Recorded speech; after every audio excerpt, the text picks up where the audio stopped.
Predicts Ascension podcast, Hate Me and Love Me, there's no in between. So, Kenshin Sewell decides to resign from NYPD. First female black commissioner to resign. Okay, cool. We had commissioners resign before because of certain mayoral situations in the White House. In City Hall or Gracie Mansion didn't proceed as well to certain commissioners, so they resigned on the spot.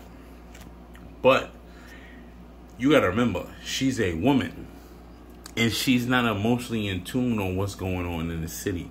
The city is a fucking toilet. NYC has become a toilet.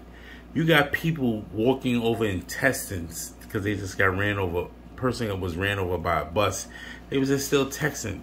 She can't handle the emotional weight that comes with this job. We're seeing kids get shot, first responders getting hurt because of savages in this goddamn city. She's trying to blame it on the mayor's office and stuff like that, her not reporting to the first deputy mayor and stuff like that. You need to be a man to run this job, and she actually is an emotional creature. She's a woman.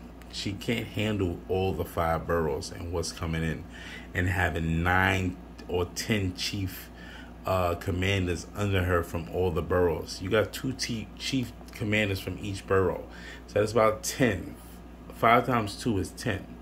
So it is what it is. She couldn't handle it. It is what it is, man. You need a man to do a man's job, and that's being a commissioner. But hear the commentary for the story. AJ Burkett spent the day with the police commissioner on Friday, touring one of the most dangerous They use neighborhoods ABC 7 News. We want to bring him into this conversation. You may be one of the last people, certainly one of the last reporters to talk to the commissioner. What did she seem like then? There are a lot of rumors before you talked to her that, she didn't have much power, that the mayor was exercising a lot of power on this job. What was your take? Bill, I think in fairness, the mayor in New York City has essentially run the NYPD. That goes back many administrations. So it's no surprise that the mayor exerts control over the police commissioner. Was she pushing back with the mayor on certain things? I think we'll eventually find out. But when I was with her on Friday, she seemed, in fact, remarkably relaxed. She was clearly focused on the needs of the people in the Stapleton section of Staten Island. She listened. She promised them increased police enforcement. She promised them stepped-up community outreach. So this hits me, and we're just finding out about this, Bill. This hits me as a bolt out of the blue. Bill, Sandra? One of the things on all this, Jay, is that obviously the commissioner had never had the big experience in a big police force. There's no question. In Nassau County, she was chief of detectives, which is a pretty small unit. In fact, a very small unit. A lot of people had big not compared to the 5 boroughs. As you said, that the Mayor Adams, which had been an officer with the police department for a long time, knew what he wanted to do with the police department, and she was always sort of in the background a lot. In fact, when you got that interview, a lot of us were surprised, Newt, that she was talking at all because she hadn't been talking for so long.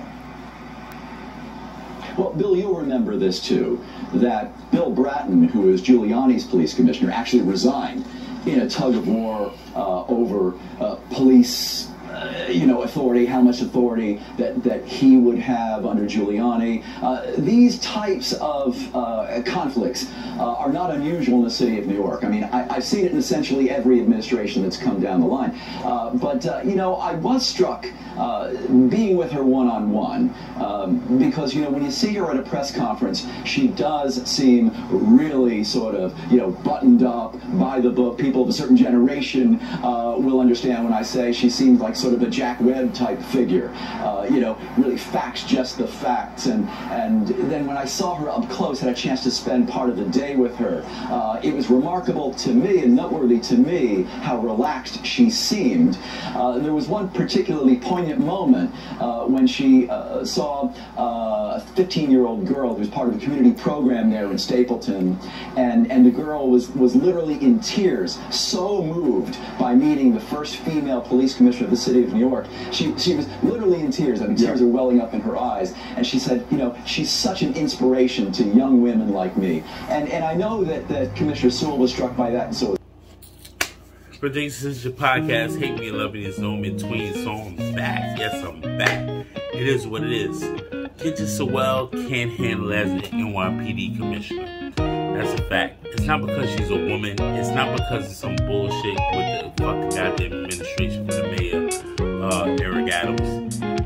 You need to separate your emotions from your job. If your job tends to have first responder pictures hitting your desk, you're going to understand that it's a problem. You can't retain that information if you see bodies and just stupidity from what's going on in New York City. New York City has become a toilet, and people want to act like they don't see it as a toilet. It's a fucking toilet. I love New York City. I love New York City, and I hate it at the same time, but I have a right to because I've been living here. Half you niggas don't even fucking been born here. Y'all don't know what Kings County means? Leave me a comment saying what Kings County is. And now I know if you're from New York or not. If you don't know what Kings County is, you're a moron and you don't belong here. It is what it is. You're not from here and you wasn't born here. But the factor is that you went from see, people don't even understand Strong Island, Glen Clove, all that. Nassau, it's not even part of New York City.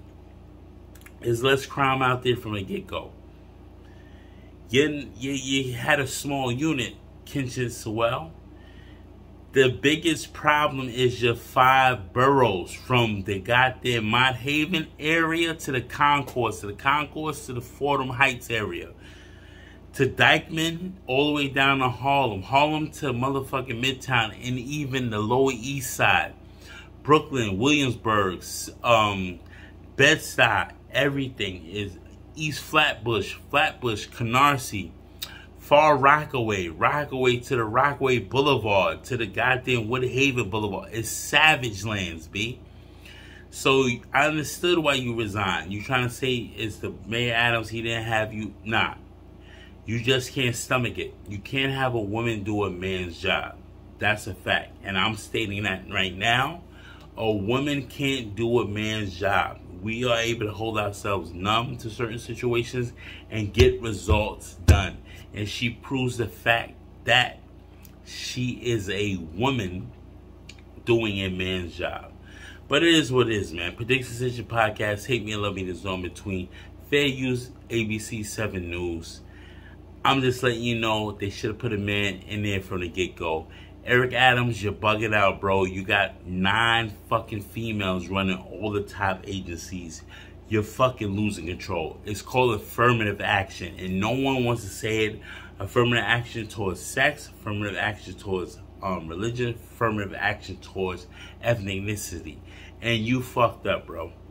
You better put a man in charge so we get the city under control. Predictions is your podcast. Hate Me and Love Me, there's no in between. You already know.